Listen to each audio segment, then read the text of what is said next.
18 لاکھ ایکڑ اراضی ہے جی. تو میں نے کہا یار مطلب اتنی اراضی ہے اور سرکاری اور پتہ ہی نہیں ہے سرکاری ہے اور کسی کو پتہ نہیں ہے. اور دیکھیں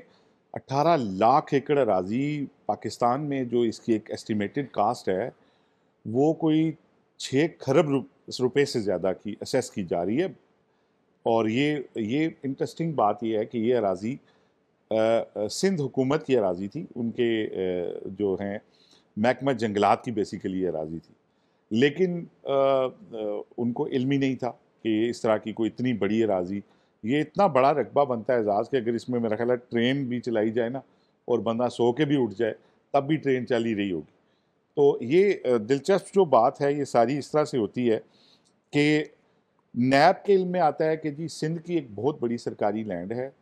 جس کے اوپر قبضہ بھی کیا ہوا ہے لوگوں نے, بہت ساری ویسے پڑی ہوئی ہے اور محکموں کے پاس اس کا ریکارڈ نہیں تھا. بیسیکلی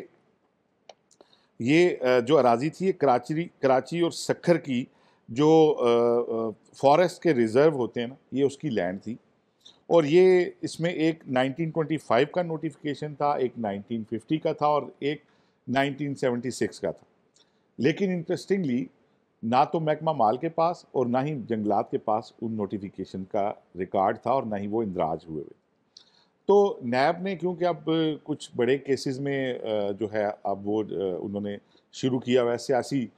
کیسز کا کوانٹم انہوں نے دیکھیں کہ بڑا ڈراسٹکلی گرا دیا ہے. پہلے تو سیاسی کیس آئے دن نیب سے آ رہے ہوتے تھے, تو اب انہوں نے اس طرح کی چیزوں کے اندر ہاتھ ڈالنا شروع کیا جو کہ میرا خیال ہے کہ جینوئنلی یہ کام ہونے چاہیے. تو انہوں نے جناب سروے آف پاکستان کو بھی شامل کیا اور پھر سیٹلائٹ سے بھی ہیلپ لی, اور سیٹلائٹ سے جب ڈیمارکیشن اس کی کروائی اس کے بعد لائننگ کروائی اور اس کے بعد جا کے قبضہ لینے کی باری تو پتہ چلا اس کے اوپر تو بہت سارے قابضین ہیں. لیکن جب نیب نے نوٹسز دیے لوگوں کو اور بلایا اور کہا کہ ریکارڈ لکھ کے آئیں تو بہت بڑی تعداد میں جو ناجائز قابضین تھے وہ نیب کے ڈر سے بھی بھاگ گئے. اور نیب نے 18 لاکھ ایکڑ اراضی کا 90% سے زیادہ جو ہے وہ نہ صرف اس کے پورے ڈاکومنٹس بلکہ اس کا قبضہ بھی واگزار کرا کے چیف منسٹر سندھ کو جا کے چیئرمین نیب نے فائل دی اور انہیں کہا کہ یہ آپ کی لینڈ ہے اور آپ نے اس کا خیال کرنا. تو اعزاز یہ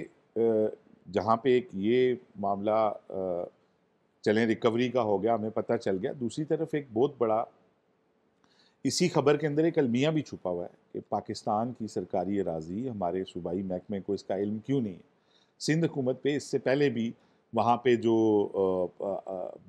بحریہ ٹاؤن کو اراضی دی گئی تھی اس کے اوپر بھی سپریم کورٹ کا فیصلہ آیا ہے کہ وہاں پہ بھی جو اراضی دی گئی تھی اس کے اندر بھی نارملیز تھیں اور اس کے بدلے آپ کو پتہ ہے کہ بہت بڑی پلینٹی بھی ڈالی تھی اس وقت جو ثاقب نثار تھے انہوں نے. تو یہ ایک بڑا جہاں نیب کی اچیومنٹ ہے وہاں پہ ہمیں اپنے سسٹمز کو اور اپنے اداروں کو جو ہے وہ ان کی ایفیشنسی کے اوپر یہ بہت بڑا سوالیہ نشان ہے. اسی طرح اعزاز آپ کو پتہ ہوگا کہ نیب نے جو آج کا یہ خبریں آئی ہیں کہ 168.5 بلین روپیز جو ہیں وہ کے پی حکومت کے بچائے ہیں. تو اس کے اندر دوسری بڑی سٹوری یہ ہے کہ کیا کے پی حکومت کو نہیں پتا کہ ہمارے اتنے پیسے جا رہے ہیں. یہ جو میں بات کر رہا ہوں بی آر ٹی کے منصوبے کی, انہوں نے کوئی 31 سم تھنگ کی انہوں نے جو عالمی ثالثی عدالت ہے اس کے اندر ایک ہمارے اوپر وہ حکومت کے اوپر ڈالا ہوا تھا کہ ہمیں دیے جائیں پینلٹی. ایک وہ مانگ رہے تھے کوئی 86 بلین ہمارے سے وہ کوئی ہرجانہ مانگ رہی تھی کمپنی. اس کے علاوہ جناب علی انہوں نے کوئی سود کی ادائیگی 5 ارب سود در سود جس کو کہتے ہیں نا, جو کہ ویسے ختم ہو چکا ہوا ہے,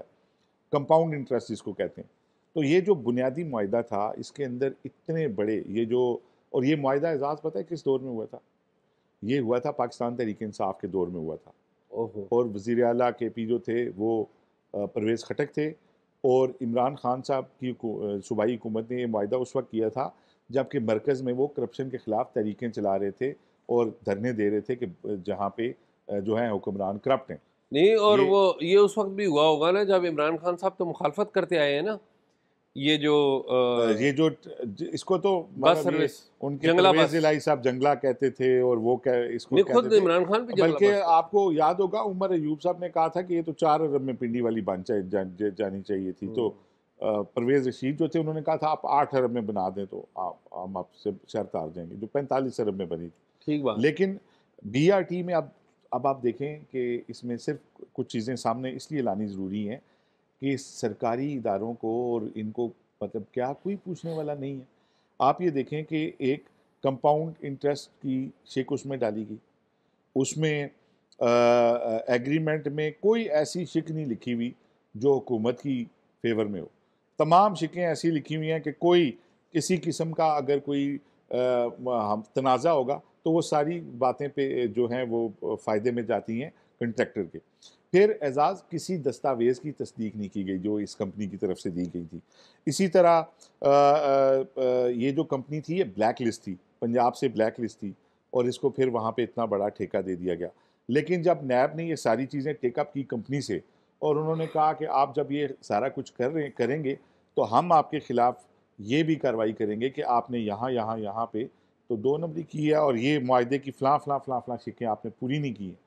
تو اس پہ یہ کمپنی جو 168.5 ارب روپے کی دعوے دار تھی، انٹرنیشنل فورم پہ بھی لوکل پہ بھی، اس سارے میں پھر نیب نے کچھ 5 ارب روپے کی جو سود کی ادائیگی اور 9 ارب روپے ان کی خریداریوں میں وہ بھی کم کرا کے کل 168.5 ارب روپے جو کہ کے پی حکومت دینے کی پوزیشن میں بھی نہیں تھی، ان کے اپنے فائنینشیل حالات نہیں ہیں، تو یہ انہوں نے معاملہ جو ہے اس کو سیٹل کر دیا ٹوٹل 2.5 ارب روپے میں۔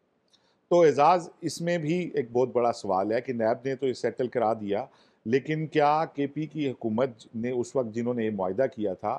ان کو ان سارے باتوں کا علم نہیں تھا؟ اور کیوں قومی خزانے کے اتنے بڑے پیسے جو اس سے پہلے بھرے گئے وہ بھی آپ کو پتہ ہے منصوبہ اس میں کتنی چینجنگز ہوئیں اور کس طریقے سے ہوا؟ میرا خیال ہے یہ